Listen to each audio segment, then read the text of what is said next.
사도행전 13장 44절부터 52절 말씀이고, 오늘 말씀의 제목은 비시디아 안디옥에서 받은 핍박이라는 제목을 가지고 말씀을 이렇게 나누도록 할게요. 자, 우리가 이제 또 지난주 말씀을 잊어버릴 수 있으니까 지난주 말씀 한번 기억하면서 제가 잠깐 먼저 나누겠는데, 지난주에 이제 바울과 바나바가 비시디아 안디옥에 있는 회당에 갔죠. 그래가지고 그곳에서 예수님의 복음을 전했습니다. 물론 회당에는 당연히 이제 유대인들이 많이 있고 그 언저리에 아마 이방인들도 좀 있었을 거예요. 왜냐하면 이제 이방 세계에 있는 그 회당이었기 때문에 유대인들만 있지는 않았을 거라는 생각이 좀 듭니다. 그래서 이제 그곳에서 회당이니까 이제 회당에서 안식일날 모여서 하나님 말씀을 읽고 율법서와 예언서들을 읽고 나서 이제 바울과 바나바가 새로 왔으니까 와서 어떤 생각을 가지고 있습니까? 어떤 새로운 지식이 있습니까? 하나님 말씀에 대해서 알고 있는 것이 무엇이 있습니까? 하면서 이들에게 공부를 좀 한 사람들이니까 나와서 이 말씀을 설교하라고 그랬어요. 그랬더니 이제 바울이 일어나가지고 설교를 시작했죠. 바울이 한 설교는 뭐였냐면 바로 예수님에 대한 설교였습니다. 바울은 구약 성경을 아주 잘 알고 있었거든요. 굉장히 공부도 많이 하는 사람이고, 그리고 바리새인들 중에 바리새인이었고, 가말리엘이라는 그때 당시에 아주 유명한 선생님 밑에서 공부한 사람이기 때문에 구약을 아주 잘 알고 있었어요. 그러니까 유대인들도 구약을 어느 정도 알고 있죠. 그러니까 바울이 그들이 알아들을 수 있는 말로 이 구약 성경에서 예언한 분이 바로 예수님이다 라고 얘기를 하면서, 예수님이 율법으로 해결할 수 없는 모든 이 바리새인들과 또 많은 그 회당에 모여서 예배를 드리는 많은 사람들이 해결할 수 없는 문제, 사실은 이방인들도 마찬가지고요. 그것을 해결할 수 있는 유일한 방법이 있는데 뭐냐면 죽으시고 부활하신 예수님을 믿으면 된다, 이거를 전해주신 거예요. 전한 거예요. 그러면 우리는 의롭게 될 수 있다. 우리는 천국에 들어갈 수 있다. 그곳에서 영원한 생명을 누리며 살 수 있다 라는 것들에 대해서 사도 바울이 전했습니다. 그랬더니 그곳에서 예수님 믿은 사람들도 많이 있었어요. 또 사도 바울과 바나바가 이제 전도한 이후에 사람들이 그동안 예수님에 대해서 관심이 없었는데 이제 예수님에 대해서 관심이 있게 되었습니다. 자, 그렇게 이제 시간이 흐르고 나서 이제 여러분들 늘 은혜 가운데 머무르십시오 하고서 이제 일주일이 지났어요. 일주일이 지나고 나서 이제 다시 안식일이 됐습니다. 오늘은 이제 그 다시 안식일이 된 그날의 이야기인데요. 44절에 보니까 그 다음 안식일에는 온 시민이, 뭐 비시디아 안디옥이 그렇게 큰 도시는 아니었겠죠. 옛날 도시니까. 그래도 성경에 기록되어 있기를 진짜 많이 사람들이 몰려온 거예요. 온 시민이 거의 다 하나님 말씀을 듣고자 하여 모이니, 많은 사람이 진짜 모였습니다. 새로운 사람이 왔대. 근데 그 사람이 전해주는 게 예수에 관한 얘기인데 이게 너무 놀라운 소식이야. 사람들의 일주일 동안 막 소문이 퍼졌겠죠. 그리고 나서 이제 또 이렇게 듣고서 감동받은 사람들이 이번 주에도 이 사람들이 안식일에 말씀을 나눌 건데 당신 평소에 안 왔는데 한번 와서 들어봐 해가지고 같이 모였습니다. 이 두 번째 안식일이 되었습니다. 그러면서 그 다음에 이제 또 어떤 일이 있냐면 45절에 유대인들이 그 무리를 보고 근데 문제가 생겼어요. 왜냐하면 예수님을 믿는 사람들도 있지만 이렇게 예수님을 받아들이지 않은 사람들도 있거든요. 근데 그 사람들은 뭐였냐면 많은 사람들이 모여들이니까 시기가 가득해요. 이제 어떤 사람이 시기가 있었을까요? 제 생각에는 그래도 그동안 이제 인정받고 유대인 가운데 좀 지위가 있는 사람들, 분명히 이제 이런 사람도 있었을 거거든요. 선생님들도 있고. 근데 자기가 이렇게 할 때는 사람들이 이렇게 몰려오지 않았는데 어떤 갑자기 어디서 온 사람이 이렇게 말씀을 전하니까 막 사람들이 몰려오는 거예요. 그러니까 사람 마음속에는 이 시기가 있습니다. 시기가 가득하여 바울이 말한 것을 반박하고 비방하기 시작했어요. 막 복잡한 일이 이제 발생하기 시작했죠. 그럼 46절에 바울과 바나바가 담대히 말하여 이르되 하나님의 말씀을 마땅히 먼저 너희에게 전할 것이로되, 이 누구냐면 유대인들 향해 얘기하는 거예요. 너희가 그것을 버리고 영생 얻기에 합당하지 않은 자로 자처하기로 우리가 이방인에게 향하노라. 아무래도 유대인들이 많이 모였겠죠. 하나님에 관한 말씀이고 유대인의 하나님에 관한 말씀이니까. 근데 바울이 이렇게 담대하게 전하니까 사람들이 분명히 믿는 사람도 있었을 거예요. 근데 여전히 이 시대는 유대 주류의 사회였으니까 유대인 가운데 힘 있는 사람들이 강력하게 막 반박하고 그러면 사람들이 또 이렇게 생각하죠. 바울이 잘못됐나? 생각도 할 수 있고, 그리고 현재 영향력 있는 사람은 누구예요? 현재 여기서 영향력 있는 사람들은 바울을 반박하는 사람들이거든요. 그러니까 이게 굉장히 이제 복잡한 일들이 일어나기 시작했습니다. 그러면서 바울이 얘기하는 거죠. 그렇기 때문에 우리는 이방인에게 간다. 이렇게. 근데 재미있는 건 때로는 불편하고 어려운 상황이 복음이 더욱더 확장되는 계기를 마련해 줍니다. 그래서 우리 요걸 통해서 우리가 생각해 볼 수 있는 건 뭐냐면, 우리 인생 가운데 새로운 도전들이 막 다가오거든요. 이렇게 예수님 안에서 살려고 했을 때 그런 새로운 도전들도 있고요. 뭔가 내가 이제 주님 안에서 잘 해보려고 애쓰고 달려갈 때 새로운 도전들이 있습니다. 그런데 이 새로운 도전이 다가왔을 때 또 어려움도 같이 닥치기도 해요. 그러면 이럴 때는 주님의 뜻이 어디 있나를 생각해 봐야겠죠. 그렇잖아요. 여기서도 복음을 전하기 위해서 담대하게 외쳤는데, 그런데 이것도 바울이 전한 새로운 도전이죠. 이 선교도 새로운 도전이잖아요. 이게 1차 전도 여행이니까. 근데 이런 새로운 도전 가운데 또 다른 새로운 도전이 있죠. 악한 쪽에서 오는 도전, 복음을 전하지 못하게 하는. 그렇지만 중요한 건 우리가 하나님 안에 머물러 있는 거예요. 그러면 하나님은 우리 안에서 어떤 일을 시작하냐면 새로운 창조를 시작하세요. 이게 정말 놀라운 진리거든요. 예수님이 없을 때는 우리는 여전히 혼돈과 공허와 어둠 속에서 그냥 살아가요. 그 안에서는 뭔가 우리가 이렇게 잘하려고 노력하지만 이렇게 가다 보면 넘어지고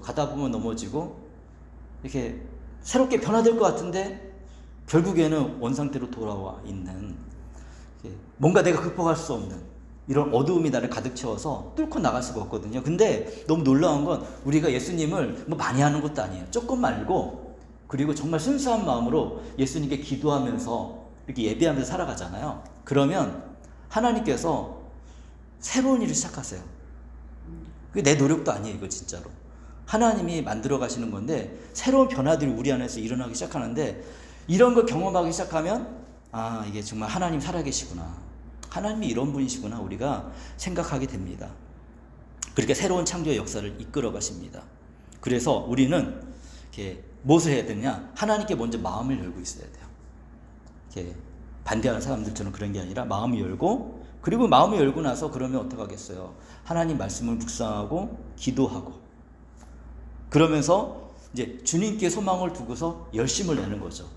우리의 삶이 당장 바뀌나요? 그렇진 않습니다. 우리 환경이 당장 바뀌나요? 내가 하던 일이 바뀌나요? 그렇지 않습니다. 근데 예전에는 나 혼자 힘으로 다 했는데 예수님 믿는다는 건 뭐냐면 그 안에 하나님을 담고 일하는 거예요. 저도 부족하지만 사회생활을 많이 해보진 않았지만, 그렇지만 제가 학교를 다닐 때 그리고 군대 생활을 하면서 그 안에 하나님을 담았더니 혼자 하는 것보다 훨씬 좋더라고요. 그러면서 하나님께서 아주 조금씩 변화시켜 나가지만 결국에는 이걸 통해서 놀라운 우리의 삶을 바꿔나가는, 이게 하나님 안에서 살아가는 삶이에요. 그래서 이렇게 좋은 복음이 전해졌는데 그 어려움이 발생한 거죠. 말씀이 기억났습니다. 사도행전 13장 40절 이렇게 얘기합니다. 주께서 이같이 우리에게 명하시되 내가 너를 이방의 빛으로 삼아 너로 땅끝까지 구원하게 하리라 하셨느니라. 이 말씀을 유대인들이 아는 말씀이에요.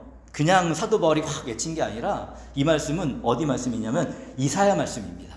그러니까 유대인들이, 열심히 공부한 유대인들은 알아요. 뭐라고 말씀하시냐면 주님께서 이렇게 말씀하십니다. 내가 내 종이 되어서 야곱의 지파를 일으키고 이스라엘 가운데 살아남은 자들을 돌아오게 하는 것은 내게 오히려 가벼운 일이다. 땅끝까지 나의 구원이 미치게 하려고 내가 너를 문민족의 빛으로 삼았다. 아멘. 누구를 향해 얘기한 거예요? 유대인들을 향해 말한 거예요. 유대인들을 향해서. 근데 유대인이 성공했습니까? 실패했습니까? 실패했죠, 유대인들은. 예수님이 오시기 전까지 유대인들은 실패하고 있었어요. 근데 이제는 하나님께서 하나님의 진정한 유대인을 통해 이 일을 이뤄가시는 거예요. 진정한 유대인이 누구였어요? 예수님을 믿고 새롭게 된 사람. 바로 사도 바울과 바나바 같은 사람을 통해서 주님은 이 말씀을 이루어 나가십니다. 이게 하나님의 이게 놀라운 역사이십니다. 그러면서 이 말씀을 보면서 우리가 또 생각나는 게 있죠. 뭐냐면 그 사도행전 1장 8절 그리고 마태복음 28장 18절부터 20절이에요. 사도행전 1장 8절에서는 오직 성령이 너에게 임하시면 너희가 권능을 받고 예루살렘과 온 유대와 사마리아 땅 끝까지 이르러 내 증인이 되라 말씀하셨잖아요. 이 사도행전은 우리 사도행전 지금 강의 설교하고 있는데 사도행전은 바로 이 말씀에 따라서 어떻게 복음이 전달되었는지를 알려주는 거예요. 근데 말씀이 실은 일어나잖아요. 이것도 예수님이 말씀하셨지만 또 마태복음 28장 18절부터 20절은 예수께서 나와 일러가사대 하늘과 땅의 모든 것을 너에게 주었으니 너희는 모든 민족으로 제자를 삼아 아버지 아들과 성령의 이름으로 세례를 주고 땅끝까지 복음을 전해라 라고 말씀하셨어요. 이런 것들이 바로 하나님께서 일을 행하시는, 예수님께서 말씀하시고 예수님은 일을 이뤄가시는 거예요. 명령만 하시지 않고 우리 혼자만 내버려 두지 않죠. 사도 바울과 바나바가 어떻게 이런 일을 할 수 있었냐면 예수님을 믿는 사람에게는 너무 놀라운 건데 뭐냐면 하나님이 함께 하세요. 성령님이 함께 하시는 거예요. 그러니까 우리 안에 일이 일어나는 거예요. 이러한 이유는 정말 기도와 금식밖에 일어날 수가 없다라고 이제 예수님께서 그 병든 아이를 치유하시면서 이런 일을 하셨거든요. 너희들도 이런 일이 일어날 수 있을 거야. 근데 그런 일들이 어떻게 우리 안에 일어날 수 있을까? 이렇게 성령님이 함께 하실 때 우리가 하나님께 간절히 기도하고 믿음으로 나아갈 때 아주 작은 변화잖아요. 진짜 작은 변화인데 우리 안에 변화가 일어나요. 그리고 하나님께서 우리를 통해서 일을 이끌어 가시는 것을 우리가 볼 수가 있습니다. 그래서 이제는 하나님께서 우리를 통해서 하나님의 그 말씀이 우리 안에서 살아 움직이는 것들을 경험하게 하시고 그렇게 이끌어 가세요. 자, 어떤 일이 일어났을까요? 14절 48절에 이방인들한테 간다니까 이방인들이 듣고 기뻐하여 하나님 말씀을 찬송하며 영생을 거두기로 작정된 자는 다 믿더라. 네, 하나님께 놀라운 일을 행하십니다. 여기 보니까 영생을 두기로 작정된 자는 다 믿더라. 이렇게 사도행전을 통해 볼 때는 영생을 주시기로 작정된 자가 있구나. 근데 우리가 그걸 어떻게 할 수 있을까요? 이거는 사실 예수님 믿는 사람들을 위해서 하시는 말씀이에요. 하나님을 선택했다는 거잖아요. 근데 지금 어떻게 할 수 있냐면 내가 지금 예수님 믿고 있다는 그 사실을 통해 알 수 있는 거예요. 믿기 전까지 잘 몰라요. 뭐 그런 사실조차 모르죠. 그런 게 있다는 조차도 모르고 상관없이 살아가죠. 근데 오늘 예수님을 믿으면서 우리가 너무 감사한 건 뭐냐면 감사로 우리가 반응할 수 있는 건 내가 예수님 믿을 수 있는 게 사실 하나님이 나에게 정말 놀라운 선물을 주신 거구나. 원래 그렇잖아요. 인류가 얼마나 많습니까? 인류가 지금 60억이 넘어서 70억이 되잖아요. 그 가운데 생각해 보세요. 진짜로 예수님을 알고 진짜로 믿고 있는 사람이 얼마나 될까? 교회 나온다고 다 예수님 믿는 건가요? 사실은 교회 나온다고 다 예수님 믿는 게 아닐 수 있어요. 왜냐하면 예수님이 오랫동안 교회 생활을 하고 예배 생활을 드렸지만 너무 안타까운 것은 예수님이 어떤 분이신지 모르고 예수님의 마음이 뭐에 불타고 있는지도 몰라요.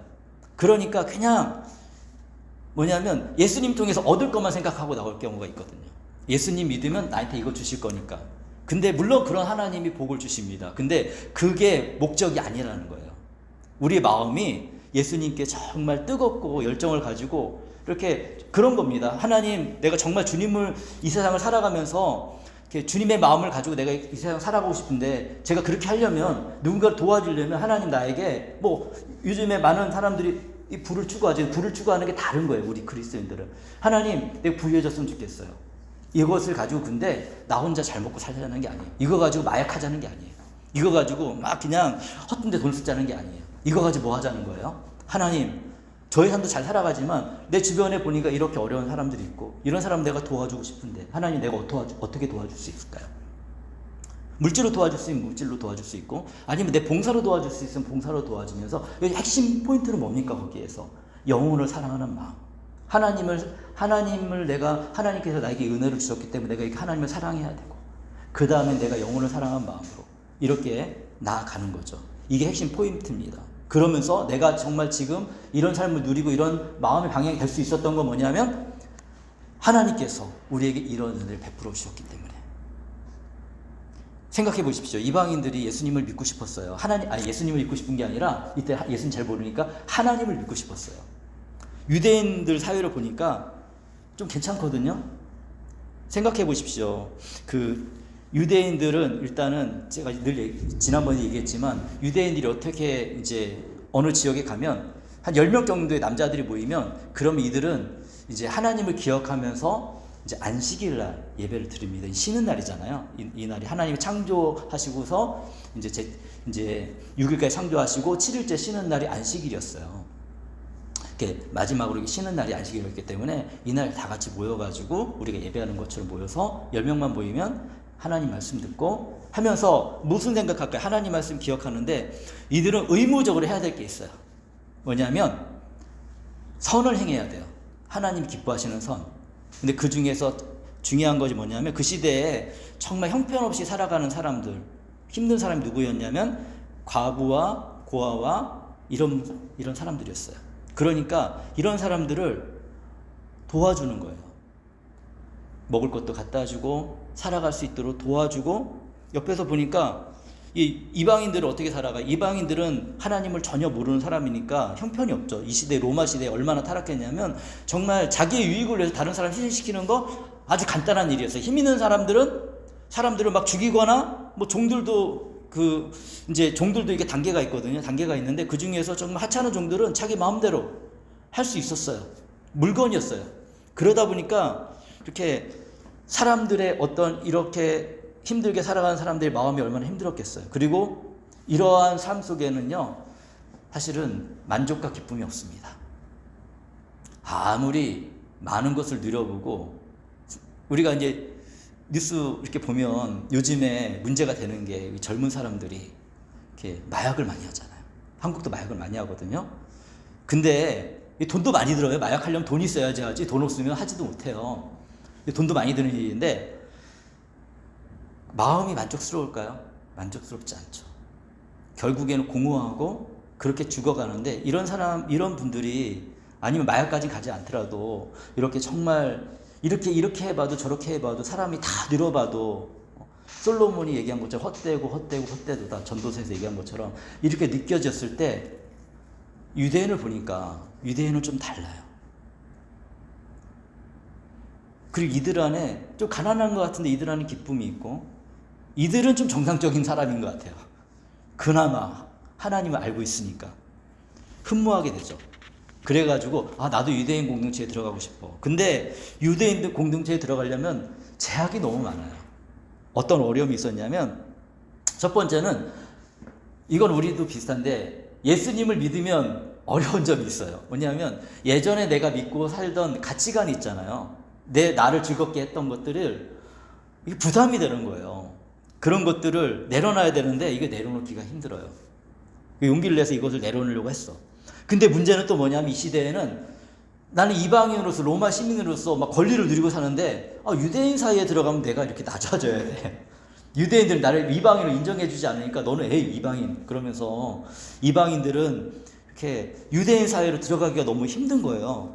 그러니까 내가 떵떵거리고 이렇게 내가 경제활동도 잘하고 있고 부유하고 힘도 센데, 이 사람들 사이에 가면 내가 좀 이렇게 약한 자로 이렇게 보여지고 위치가 낮아지니까, 이것도 받아들이기 어렵잖아요. 거기에다 더 큰 문제가 있었어요. 실질적인 고통이 있어야 되는데 남자들은 할례를 받아야 되는 거예요. 그러니까 이 할례는 아시죠? 어떤 건지. 그래서 할례를 받아야 되니까, 남자들은 이게 또 그때 당시에 뭐 의술이 발달될 것도 아니고, 잘못하면 죽을 수도 있고, 오염되면 이게 쉬운 일이 아니었습니다. 그러니까 흠모하지만 언저리에 있는 사람들도 너무 많았고, 감히 내가 이 많은 권리들을 포기하고 유대인 사이에 들어갈 수 있는 사람은 많지 않았어요. 근데 고넬료 같은 사람들이 이제 좀 더 적극적으로 들어갔던 사람이지, 나머지 사람들은 그렇게 많이 들어갈 수는 없었습니다. 그런데 예수님 믿는 건 어때요? 희소식이죠. 이런 거 다 할 필요 없어요. 뭐냐면 예수님만 믿으면 하나님의 자녀가 되고 그리고 예수님의 제자로 살아가고 성령님과 동행하는 삶을 살 수 있으니 삼위일체 하나님과 함께 할 수 있으니 얼마나 쉽고 놀라운 일입니까? 기독교 공동체는 이런 제약이 없잖아요. 그러니까 정말 새로운 복음의 소식이었고 구원의 소식이었고 이제 나도 하나님의 자녀가 될 수 있다. 그러니까 유대인들 너희가 그렇게 고집부리가 안 하니까 우리는 이방인에게 간다. 근데 이것은 이사야서에서 하나님이 선포하신 말씀이 이루어지는 거야. 예수님 말씀이 이루어지는 거야. 하면서 이렇게 나아간 것입니다. 그러니까 어떤 일이 일어나겠습니까? 49절에 주의 말씀이 그 지방에 두루 퍼지니라. 하나님 말씀이 이렇게 널리 퍼졌습니다. 52절에 이에 유대인들이 경건한 귀부인들과 그 신의 유력자들을 선동하여. 근데 가만히 있을 수 없죠. 항상 악한 사단에 둘러싸인 사람들은 유대인들이 하나님 믿고 있지만 사실은 사단에 둘러싸여서 고집을 부리면서 끝까지 우리 복음에 대해서 방해했던 사람들이 유대인들이에요. 경건한 기부인들. 그러니까 이 경건했다는 거는 어쨌든 하나님을 경외하는 사람들인데 이 사람들이 여성인데 로마 시대 여성이 권력이 있는 사람들도 있었거든요. 유대인은 아닌 것 같아요. 왜냐하면 유대인은 이런 권리를 갖지 못하거든요. 여성들이. 그러니까 아마 이렇게 그 흠모하면서 유대인 신앙 흠모하면서 이랬던 또 여성들이 하나님을 더 많이 믿잖아요. 사실은 이렇게 여성의 마음이 더 부드럽고 어쩌면 그 간절한 마음이 더 있는 것 같아요. 과감성도 여성들이 더 있는 것 같아요. 제가 볼 때는. 그래서 한국도 처음에 신앙이 들었을 때 많은 여성들이 예수님 믿고 그래서 이제 남편들이 따라서 예수님 믿고 그러면서 결국에는 또 이제 힘 있는 일들을 또 남편들이 또 하기도 하고 했는데 이거 하나님의 놀라운 일인데 어쨌든 이때도 마찬가지로 경건한 기부인들이 하나님께 많이 기울어져 있었던 거예요. 근데 하나님을 잘 모르는 거죠. 그러니까 이 사람들의 마음을 아무래도 친한 사람 얘기 많이 듣잖아요. 마음을 충동하고 그리고 유력자들을 알고 있었겠죠. 당연히 그 시의 유력자들을 선동해서 바울과 바나바를 박해하게 하여. 그러니까 자기들이 쫓아내기보다는 이런 사람들 선동해서 쫓아나게 하는 거예요. 그 지역에서 쫓아내니. 그리고 이런 사람들이 이럴 수밖에 없을 것 같아요. 왜냐하면 유대인 신앙도 있지만 이들은 이방신을 믿는 사람들이잖아요. 그러니까 이방신에게도 방해가 되는 거예요. 예수님의 복음은.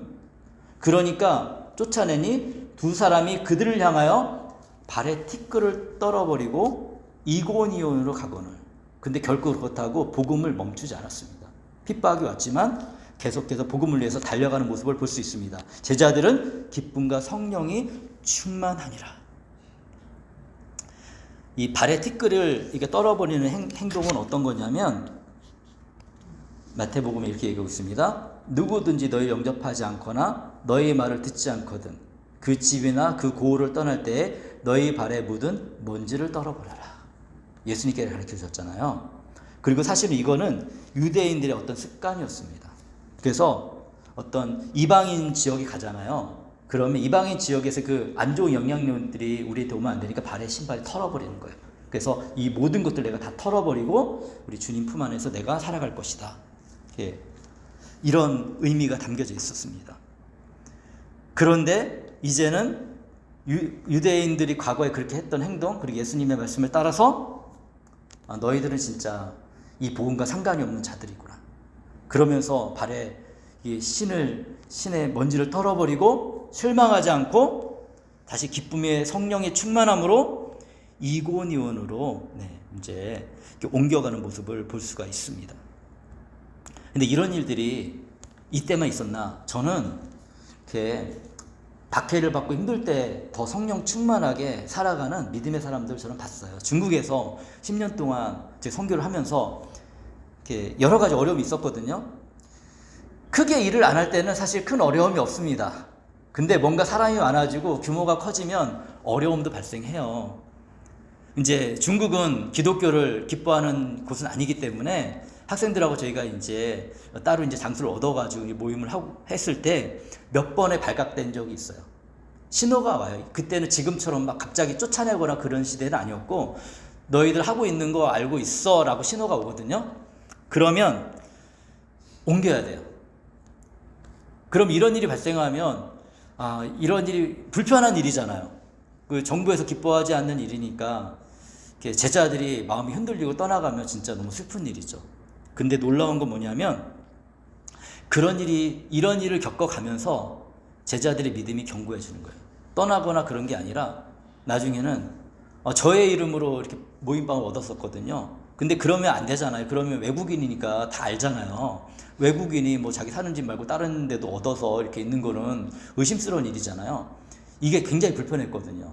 근데 뭐 아직 제자들이 성장하지 않았으니까 그렇게 못했고 몇 번을 이사했는데 어느 날 한 제자가 헌신을 했습니다. 이제 자기 이름으로 하자. 그래가지고 또 그 제자가 안 되니까 또 다른 제자가 자기 이름을 하고 그렇게 해가지고 이렇게 저희가 이제 저를 보호해주기도 하고 또 제자들이 이렇게 믿음에 성장하는 모습들을 보면서 하나님은 고난 가운데 열매를 맺어가는구나. 예, 지금들도 그 제자들 보면 다 잘 살고 있어요. 믿음으로 살고 있어요. 예, 진짜 예수님을 믿는 거죠. 헌신을 했고 그걸 통해서 이렇게 하나님이 정말 이 고난과 어려움을 통해 더 믿음을 견고하게 세워나가는 것들을 볼 수가 있었습니다. 네.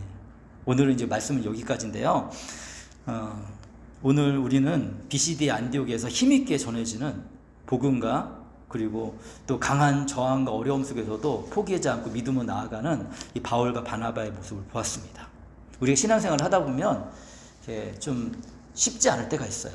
그리고 계속해서 우리 마음이 흔들리거든요. 왜냐하면 제가 이런 말씀을 드리는 건 제가 다 경험해 봤기 때문에 얘기하는 거예요. 제가 흔들려 봤으니까. 정말 예배 드리는 것 자체도 너무 힘들었으니까 영적인 싸움들이 계속 있었거든요. 그런데도 불구하고 그래도 제가 한 가지 한 거는 끈을 놓지 않은 거예요. 어제 제가 이 CCC에서 이제 캠퍼스 사역도 했었거든요. 그래서 2017년에 청주 와가지고 처음 만났던 제자들이 어제 만났어요. 만나가지고 같이 이제 식사도 하고 얘기를 하고. 근데 그 제자들한테 똑같이 얘기했어요. 그 아이들도 아직 젊은 청년이고 그러다 보니까 신행생활이 안정적이지 않고 또 직장생활 하다 보면 막 흔들리고 막 그러거든요. 근데 주님을 향한 끈을 놓지 말아라, 너희가. 끈을 놓지 않으면 괜찮아. 그러면 주님께서 너희들의 마음을 인도하셔서 또 계속해서 다시 믿음의 길로 갈 수 있도록 인도하실 거야. 근데 문제는 뭐냐면 그 끈을 놓아버리는 게 진짜 큰일인 거예요. 주님 쪽에서는 절대 놓지 않습니다. 근데 문제는 내가 놓아버리는 거예요.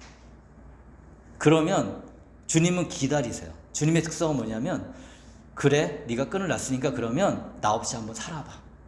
그리고 이렇게 시간이 흐른 다음에 네가 정말 나 없이 살아보고 내가 필요하다 생각할 때 다시 찾아와. 그럼 나는 너를 다시 받아줄 거야. 주님은 그런 분이시더라고요. 저도 경험해봤고 많은 사람들도 우리도 현재 경험해보고 있고 지금부터가 중요합니다. 그래서 지금부터 주님을 향한 마음을 놓지 않고 믿음으로 나아가세요. 우리가 바울과 바나바처럼 어쩌면 그렇게 담대하게 오늘을 살아갈 수 없을지 모르겠어요. 근데 이분들도 한때는 연약한 믿음 가운데 괴로워하고 힘들어하다 예수님 만나고 그리고서 좀 더 특별한 거죠. 특별하게 이렇게 하는 사람도 있지만 꼭 모든 사람이 이렇게 특별하게 일할 필요는 없습니다. 각자에게 주신 은사가 있고 사명이 있고 그런데 그 사명 가운데서 이렇게 하면 좋겠지만 그게 아니라 할지라도 우리 각자에게 주신 그 사명을 감당하면 됩니다. 저도 뭐 바나바와 바울과 똑같이 사는 게 아니잖아요. 이렇게 살아간 것을 알고 그리고 믿음으로 저에게 주어진 환경 속에서 한 걸 한 걸음 걸어나가고 있는 거거든요. 성도님들도 마찬가지입니다. 그래서 나를 통해서 주님의 놀라운 일들이 이렇게 이제 나의 문제가 해결될 뿐만 아니라 정말 주님의 놀라운 일들이 나를 통해서 일어났으면 좋겠어요. 나의 기도를 통해서 작은 것부터 시작하는 겁니다. 우리 가족부터 시작하는 거예요. 그러다 보면 하나님 일을 행하실 것입니다. 저는 그것을 믿습니다. 우리 같이 믿고 날마다 주님 안에서 믿음으로 한 것이 나아가는 우리 삶이 됐으면 좋겠습니다. 네, 제가 기도하도록 하겠습니다. 하나님 감사합니다.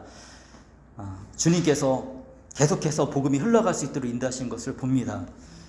여러 가지 어려움과 힘듦이 있지만 주님 그렇게 한 걸음씩 나아가면서 하나님께서 우리 가운데 놀라운 일을 행하시고 이끌어 가시는 것도 주님 우리가 봅니다.